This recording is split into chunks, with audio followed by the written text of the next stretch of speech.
Well, as you recall, we're going to talk about these talks as a resilient immunity. We kind of came to this because a lot of activities going on the bug and environment, we'll talk about it. But our basic aim is to see how we can improve our immunity and make it resilient, right? I just want to make a recollection what we are talking about. So my basic argument is we need to make this we have to spiritualize our daily routine. What I mean is we have to turn inwards and look at ourselves, our daily life, our consciousness level, and then apply the principles so that our immunity, for whatever reason it has suffered or it is suffering now, or how we can improve it, okay? So we talked about the diet, food as a whole, how to raise it, how to prepare it, how to consume it, and how to dispose of waste. That was the essence of what we talked last time, Now we're going to talk about the activity so that our activity doesn't cause a problem with our immunity. As you watch the corona epidemic, you will notice even in India also, majority of the cases happen in the major cities of 70% of them. Even here, if you take big areas like New York, Los Angeles, San Francisco, or any cities like that, even if it's going on now in Florida, in Texas, Arizona, major cities are getting affected. So what they have come up with is corona is because what we did for the ecology as a whole. So we're going to talk a little bit about the planet, how it's affecting the future generations, and we'll talk about what can we do at work and what can we do with the energy and also relax at home that can enhance our immunity, okay? So let's start with why you are doing all this. This is to make the planet survive the attacks and also for the children. So the epigenetic is something that's affected by the lifestyles. That's the presumption of this slide. I have a lot of slides. I'll go through them pretty quickly. Later on, if you like them some, you can have them and then study them. So basically what it is there is a microbiome in human body that is almost 90% of us. So the scientists now have come to the conclusion that the microbiome is affected by the human activity and urban lifestyle. And that's why we're having epigenetic changes. Whereas they have shown lifestyle changes have changed the epigenetics. So even if you have inherited a disease, it doesn't have to manifest if you change your lifestyle. That's the essence of it, okay? So all this is connected with our 5 elements that we are made up with. And these elements came from the planet, and the planet recycles us with the genetic material, and when that is affected, this is also affected. You see, now we have a lot of population that's going around the globe very quickly, and also there's a lot of population density, and also the way we are dealing with the nature is causing this corona, okay? So our other viruses are going to come too. Now, this comes up very much because I'm always talking about spiritualization. After yoga is a central part of our declaration of International Day Yoga. Basically, this you can read as a whole, but the last paragraph is very important. It is not about exercise, but to discover the sense of oneness. Yogastha Kuru Karmani, that's what they said. We have to have the oneness with the entire life. That means the nature, the animals, plants, and the human beings, all of them, okay? So our lifestyle is affecting the world and the nature. So by being in yoga, that means you are in one sense with everybody else, then you go ahead and do anything else. So your lifestyle and consciousness, everything has to be from that starting point. That's why I put this slide there. Now, basically the activity is, if you keep the body active and keep the mind still, people are doing the opposite. That's why obesity or diabetes, all this have become prevalent because people are not active, and also the work type is also requires them to sit in the chairs, and then also keep the mind running with information, and also cable and all that. Now, these are the things you can go through them carefully, but basically recycle, don't use too much, reduce the consumption, reuse them, repair them, regift them, recover them, and also think of your consumption, your relationship with things, and also your relationship with the earth. That's the other topic we're going to talk about. So when you go for the activity, are you doing it for yourself or for the society? That's the thing. So if you take this many companies, there are 4 questions you have to ask. Many of them ask what kind of product I should prepare and how to make it.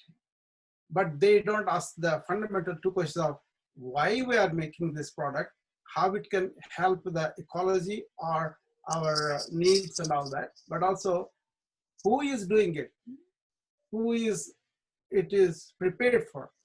Those 2 questions are kind of topsy-turvy right now. So consciousness-oriented companies, they work on the why and who first. What and how will come automatically.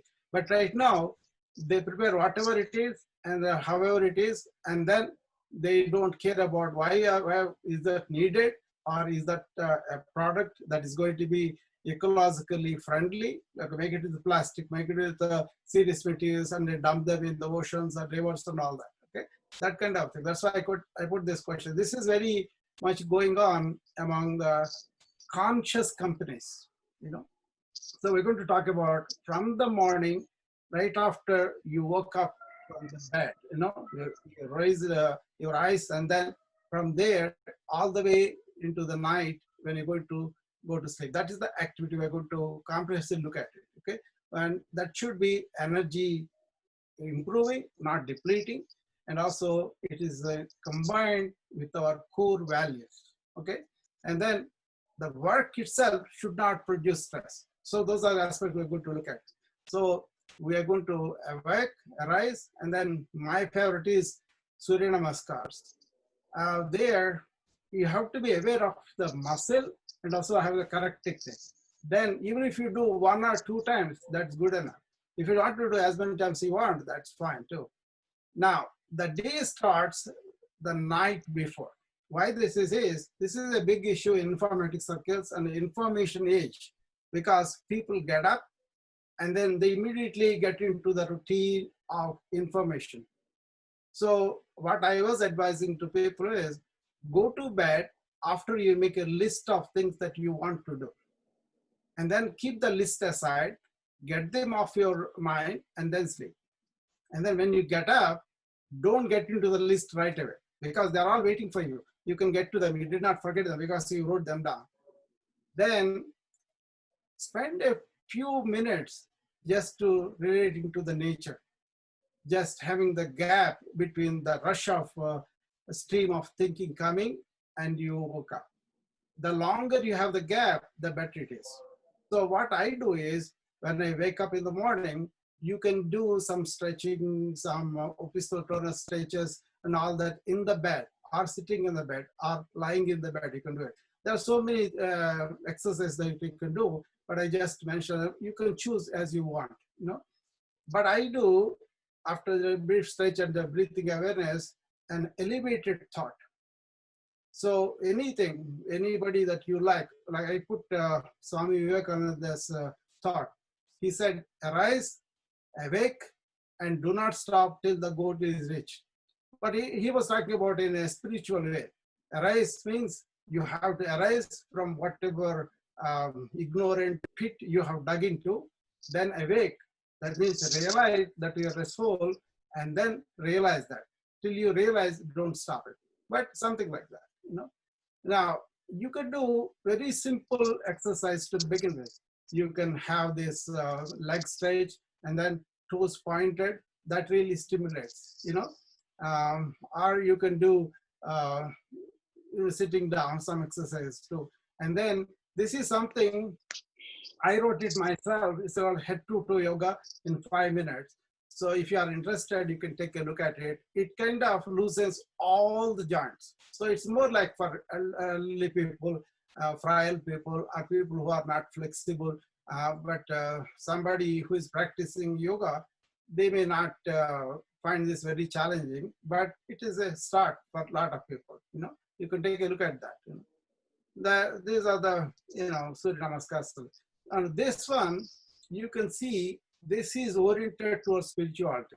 It kind of invokes with your first posture, then it kind of surrenders to the sun, who is the God here, that you are surrendering yourself, and then you are letting that energy go through your entire body. You can read that, you know.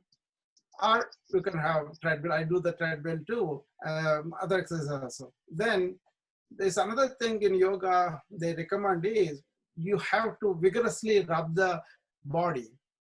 Or you can say this Abhyanga Snana, where you have oil all over the body once a week, and then you wash up all the, it's part of Bhuta Shuddhi, where you get all your 5 elements completely clean. So there's a lot in that, but I just wanted to see that people are using the bathing experience to be in the present, to have a vigorous rub. Actually, the skin, when it's rubbed, there is a therapeutic touch programs where people come and do the massage and all that. That is supposed to produce a lot of immunity. This was demonstrated with the baby baths that they do in India. They studied that, and they found the kids who were those rubs every day, they had a better immunity. You know, now if you are commuting, that's a real source of stress for a lot of people. Nowadays, they are not doing it, but when they were doing it, there are certain things you can do. You can do the breathing, you can do the neck or back stretches, and then you can also try to be in the present so that you won't be carried away with the reactions that are happening on the road, okay? So kind of easy ways to deal with the road rage, you know. Now, after you are done in the morning routine, you are in the office, for example. How we are going to do in the office is the major source of stress, right? So we're going to look at that. We're going to look at what kind of attitude we are going to the work and how much attention we are paying to that, or how to understand some intricacies of attention paying, and also our capacity of the work, and then energy. Are you depleting your energy at work, or is the energy is uplifted by the work you do?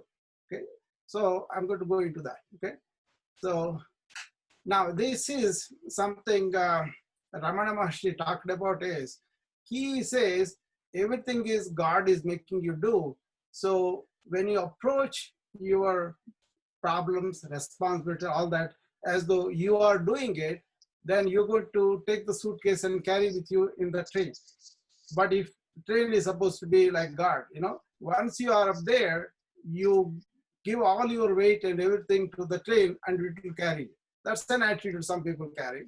Some people carry like an enlightened approach where they say, I'm going to choose to dwell in a state of presence. That means I'm always going to be in the present. I'm not going to go into the back or going into the future. So whatever is in front of me, I will do that. Gandhi was a good example of this. He never anticipated, I'm going to get independence this year or this much time. See, what he said was, whatever is presented to me, I'm going to do it without thinking I am doing it or without anticipating for the results.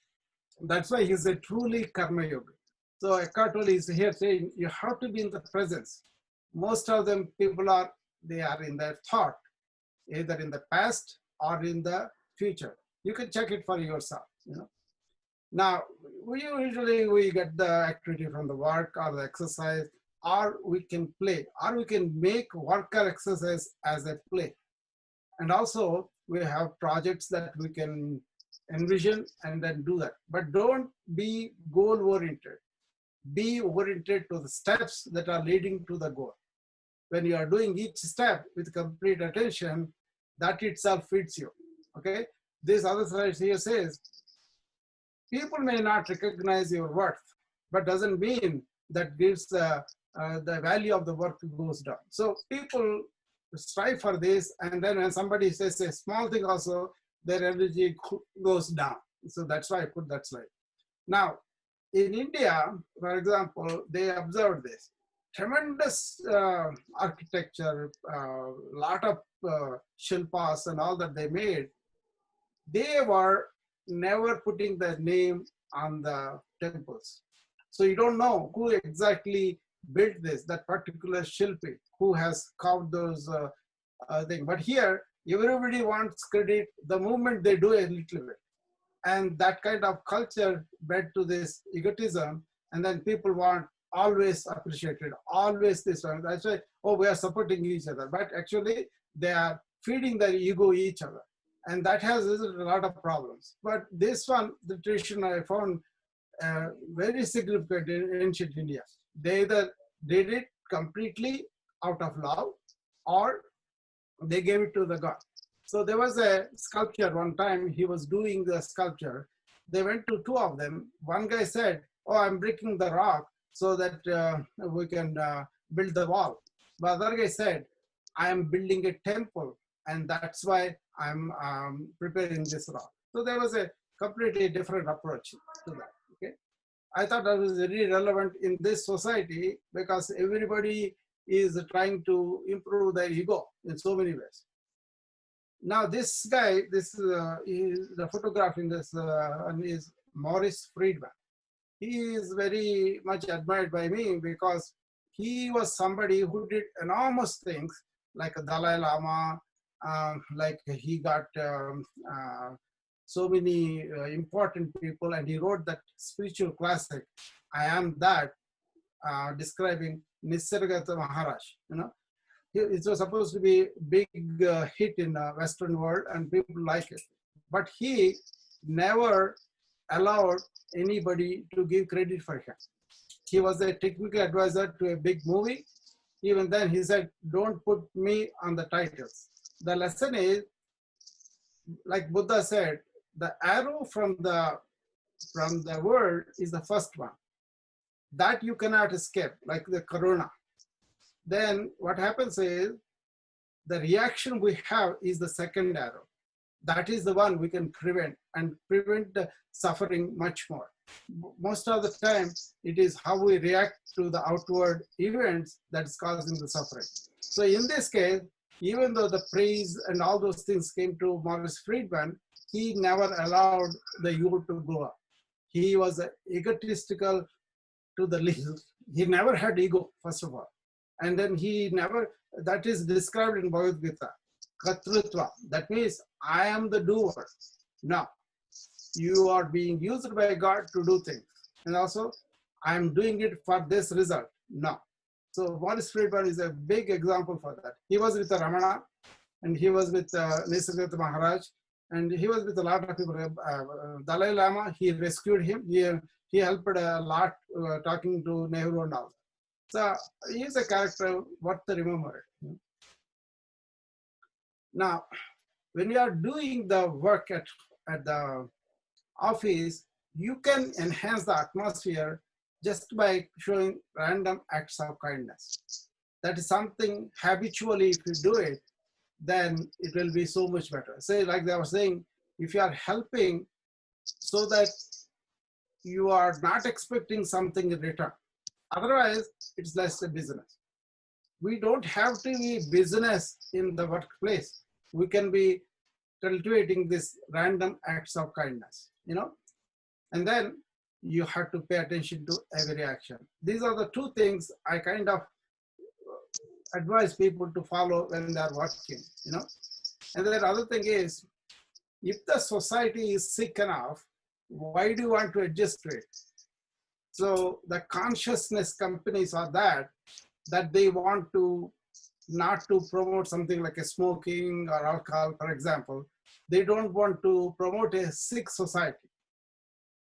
So Jiddu Krishnamurti said, it's no measure of health if you are trying to adjust to a profoundly sick company or sick society, like present administration. If they are the people who are coming and talking about everything is okay, they are kind of doing that.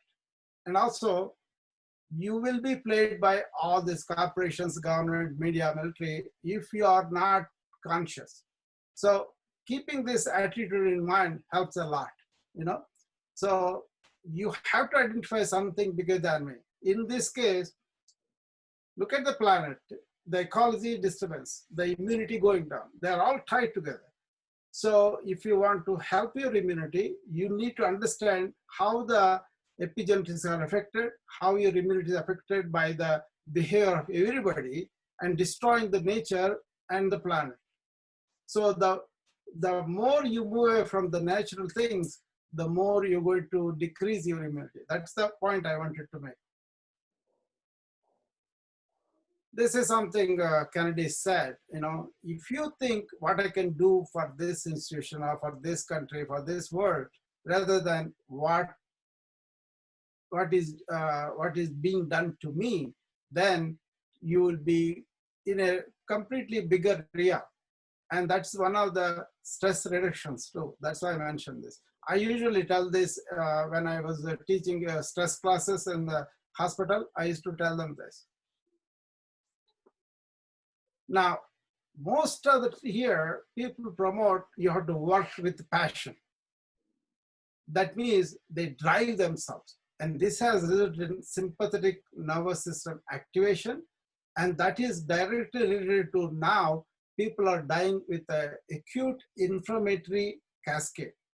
That is really causing problems with COVID-19 patients. Even our younger patients, they are having this severe inflammatory reaction and they are dying for it. So whipping them and making them do this, or you have to work yourself, is really not a good idea.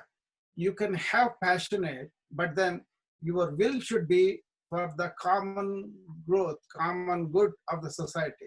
Then you will be doing for a major purpose, but you won't be driving yourself nuts with, oh, I'm not good enough if I don't do this, okay? So you work with passion, but with a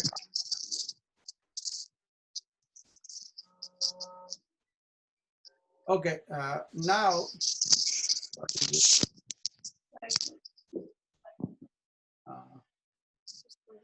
hello. Where is this? నేను ఒక 15 minutes తర్వాత call చేస్తాను. Okay. Okay. Now, this work we are doing, what is this going? Can you see that window, Rishi? Which window? Upgrade. Yeah. Can you take it out? You're the administrator. I don't think I can get rid of it. It's on your screen. I know this. Yeah. Okay. There you go. There. So the work that is done with joy, or the work that promotes joy. Like, for example, I was using my wife's example. When she wants to do a puja at temple, she loves that.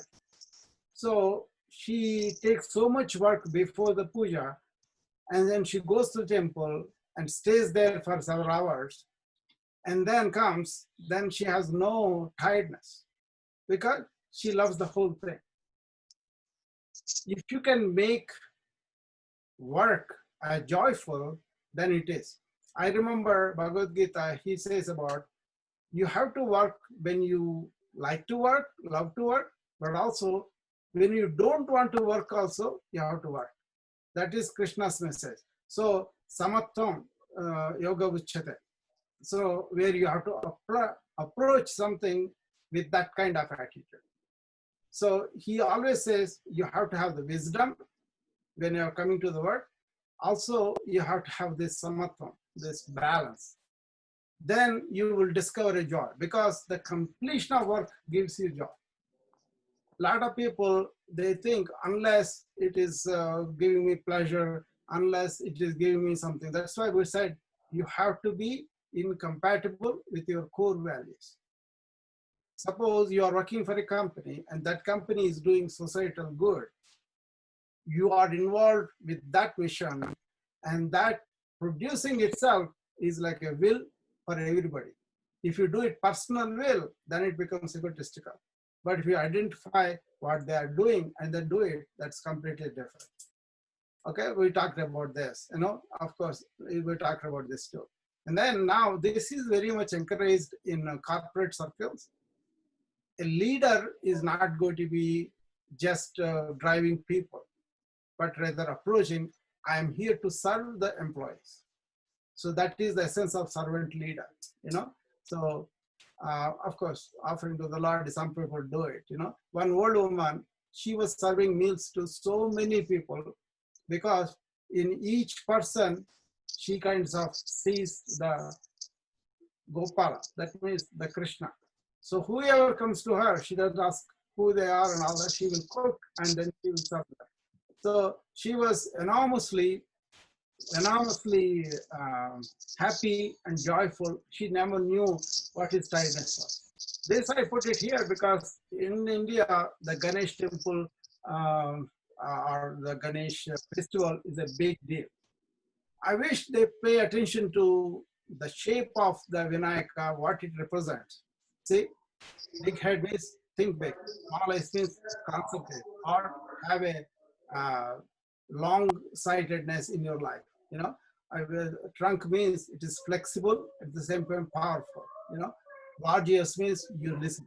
The slide is very busy. And then the important thing is the mouse.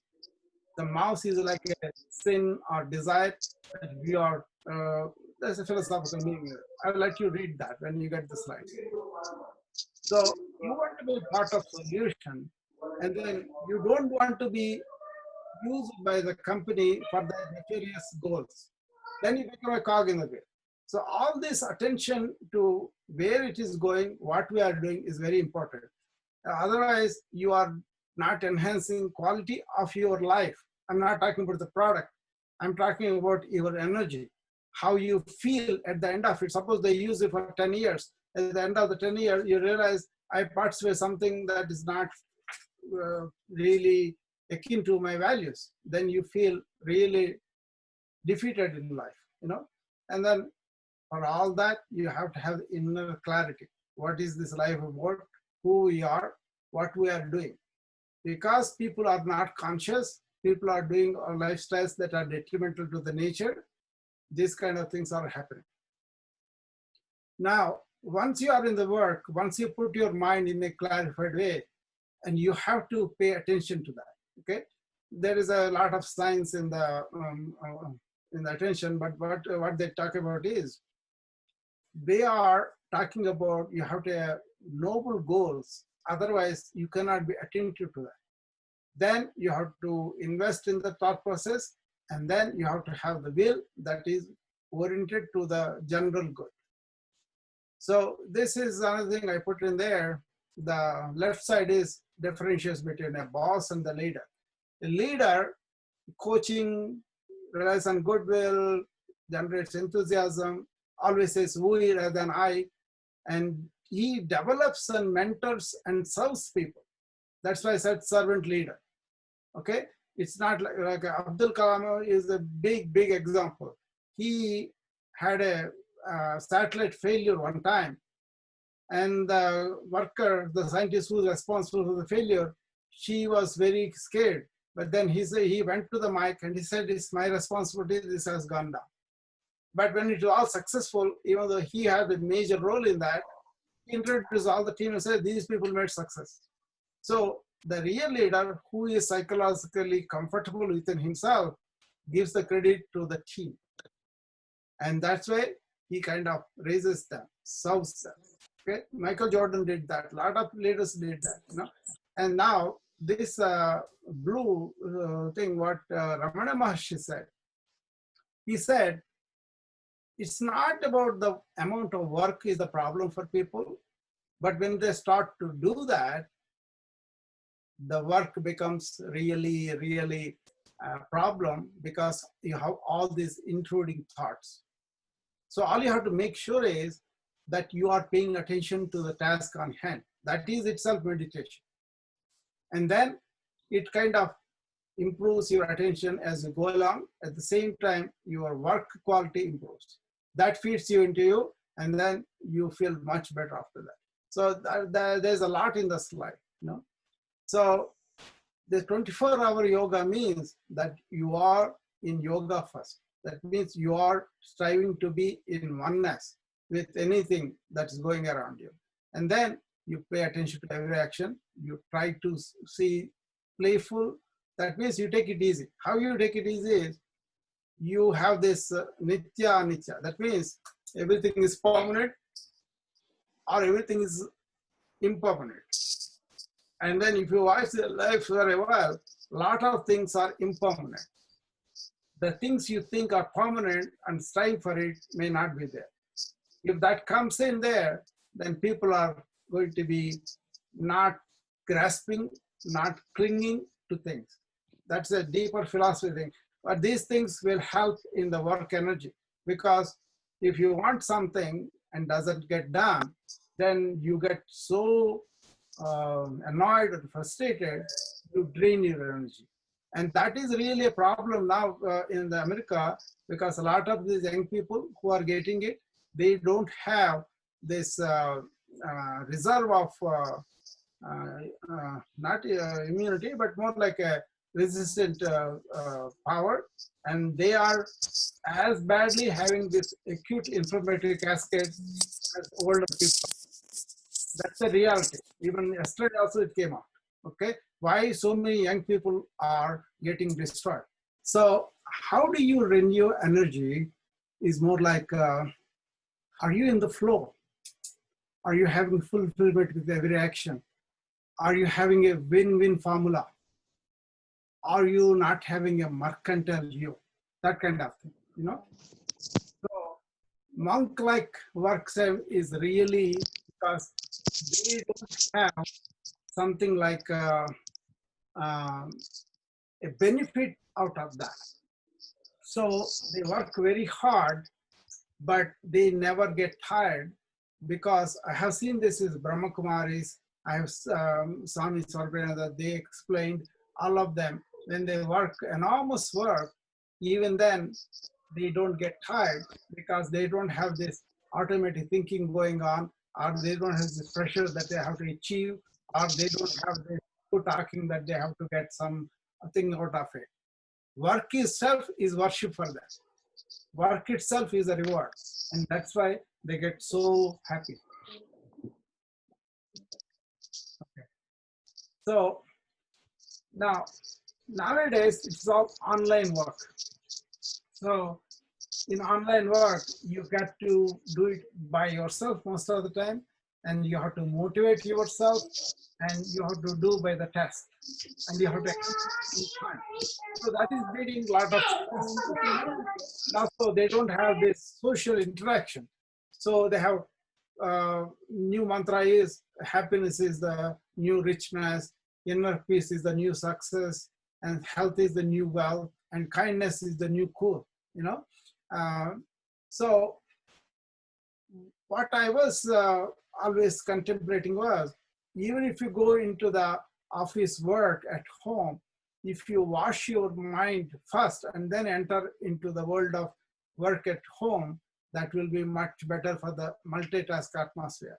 So if you take some occasional breaks, it's much better than just slouching around and not doing a focused work.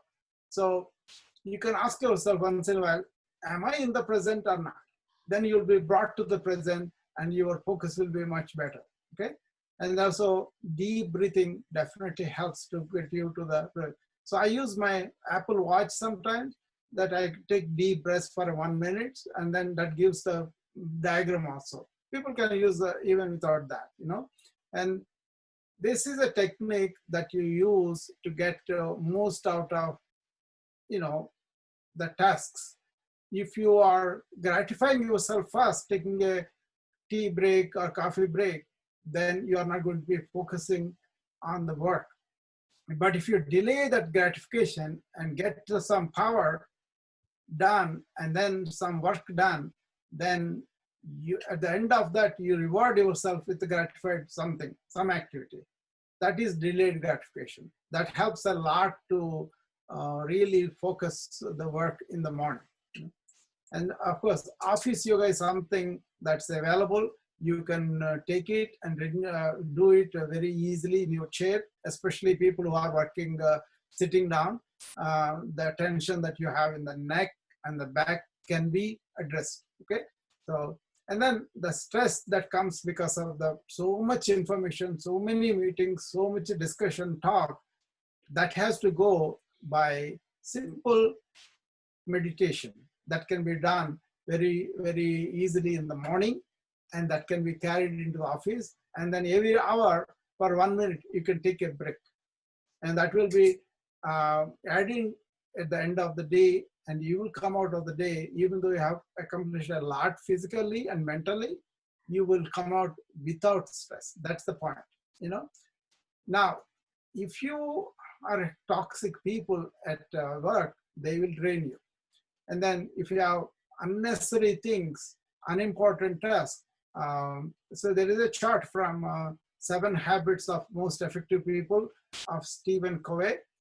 There he says, if you are doing important but non-urgent things all the time, then you are in compliance with your long-term goals. Okay, you could take a look at that diagram in that book. Then if you are really on the social media just for the clicks and then just for the likes, this is what it is, universal gossip, okay? Or you can communicate with people that are not here, that's fine too. And then all the news, 24-hour news, that is really draining people's energy. They don't realize, but then even the words in a song can initiate thoughts in your brain.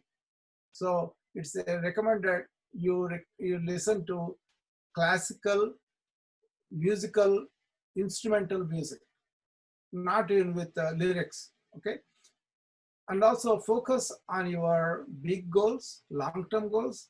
Otherwise, if you are looking for the ants, which are small ones right now, the bigger goals will come and crush you. That's a management principle, And this slide says AIP. It's a question you want to put to yourself. Am I in the present? That brings in everything into the present. How you talk also is very, very draining or enhancing. So this is a kind of shows how you do. Basically, if you are a worker, talk courteously, officials politely, friends jovially, your family, such you can read that. Now, once you come home after you've done the work and you have hopefully not lost your energy, but have improved it by being focused and in the flow, and you have come there, you have accomplished a lot of good things there that themselves, they feed you. And then you come home, you got to reflect on the day and then relax. So how do you reflect based on what kind of philosophy? This slide, you see both the sun and the moon.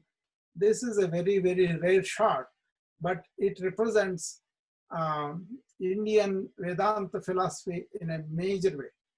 What it is, in this one, the moon is representing your mind. The sun is your consciousness or your awareness. Most of the time, we are in the thought, means we are reflected light of our consciousness on our mind. So you never know what is the real sun in you when you are dealing only with the mind. If it is really overcome, then you use the mind according to what you want. So it's a kind of complicated thing, but I just wanted to show you. You can reflect like that. Am I working in awareness from morning till evening? Or am I in the thought, overcome by neighborhood demands or work atmosphere or my own goals in my mind and all that? If you work in awareness, the mind won't get tired because you are not caught up in a lot of thoughts. Okay, so it's a kind of complicated thing to do, but then am I in the present brings you to awareness. Also, the same thing here also, these slides are busy, but they're also same. Now, when you come to relaxation, you can relax outside. We used to have a lot of conversations with friends, but that were related to deep philosophical things. They are called satsangs. Or you can talk about your work and family and all that. But at home, once you come, many people don't have dinner with family. That's something advisable. Everybody knows, you know. Then you reflect on the day, like I talked about, and then relaxation stretches. The stretches that are very good for the old people may not be needed for the young people. Okay, but the old people can take stretches like a 1 minute long with the deep breathing, and that will definitely take away the tension that they build up. You know. Now I'm going to go to the sleep routine.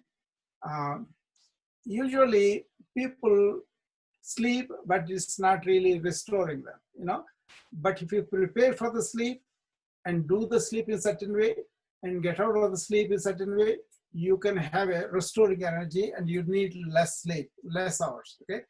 First of all, put the question, why did I need unwinding? Why am winding up? So if you prevent that during the day, at the end of the day, you don't have anything to unwind. That means you have not built up the, if you are building up the tension, if you need a glass of wine and all that, that's really not a healthy way to do it, you know. But if you work such a way that you are not really building up this winding in your body, in your mind, then you don't need to do this. But once you are doing it, you can do what's called body scan or corpse pose, where you go from head to toe and relax each muscle. Don't have music, don't have anything else. When you're doing this, focus on the muscles that you're relaxing with the breathing, you know. This is what they're doing here. In the night routine, what you do is you kind of bring your mind to only one thought. That means you are not jumping from tree to tree like a monkey. You are going to hold on one tree, get up and come down. So that concentrated thought will really result in better sleep, okay? In Yoga Nidra, that's what they do. They kind of focus on each part of the body, relax, and then also they not only get your body to lie down completely, your mind also to lie down. That's the key, you know? And also, when you sleep, you don't have to remember your title, your role, all the identities that you have in life, like a son, like a musician, like a teacher, all those things you can put aside at night time and then sleep. Then in the morning, you can pick them up. This is a technique also people use, you know. So that's it for today. We will talk about mind and thoughts next time.